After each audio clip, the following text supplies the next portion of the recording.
Eco AC নকলে কটিব ration card guideline জারি কলে যোগাଣ মନ୍ତ୍ରୀ हेलो फ्रेंड नमस्कार शुभ सन्ध्या ଆପଣ ହିନ୍ଦୁ ରାଜେଶ ଶିବାଜୀ ନ ଜାଣିବାରେ ଚ୍ୟାନେଲଟି ଜାଣିବା ଟପ୍ ନ୍ୟୁଜ୍। ରାସନ କାର୍ଡକୁ ନେଇ ଆସିଲା ବଡ଼ ଖବର। ଇକୋ ଏସି ନକଲେ କଟିବ ରାସନ କାର୍ଡ। ରାସନ କାର୍ଡକୁ ନେଇ ଯୋଗାଣ ମନ୍ତ୍ରୀ ଗାଇଡଲାଇନ ଜାରି କରିଛନ୍ତି। ରାସନ କାର୍ଡରେ ପଞ୍ଜୀକୃତ ସମସ୍ତ ସଦସ୍ୟଙ୍କ ପାଇଁ ଇକୋ ଏସି ବାଧ୍ୟତାମୂଳକ ବୋଲି ଯୋଗାଣ ମନ୍ତ୍ରୀ କହିଛନ୍ତି, ଯାହାଫଳରେ ପ୍ରକୃତ ଯୋଗ୍ୟ ହିତାଧିକାରୀ ସରକାରଙ୍କ ସୁବିଧା ପାଇବାରୁ ବଞ୍ଚିତ ହେବେ ନାହିଁ। ଜାନୁଆରୀ 31 ସୁଦ୍ଧା ଇକୋ ଏସି ନ କଲେ ରାସନ କାର୍ଡ କଟିବ ବୋଲି ଯୋଗାଣ ମନ୍ତ୍ରୀ କହିଛନ୍ତି।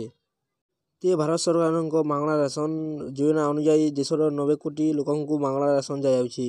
ରାସନ କାର୍ଡରେ ଅନେକ ସରକାରୀ ସୁବିଧା ମିଳୁଥିବା ବେଳେ କିଛି ଧନୀ ଶ୍ରେଣୀର ଲୋକେ ଚଞ୍ଚକତା କରି ରାସନ କାର୍ଡ ହାତେଇଥିବା ମାମଲା ସାମ୍ନାକୁ ଆସିଛି।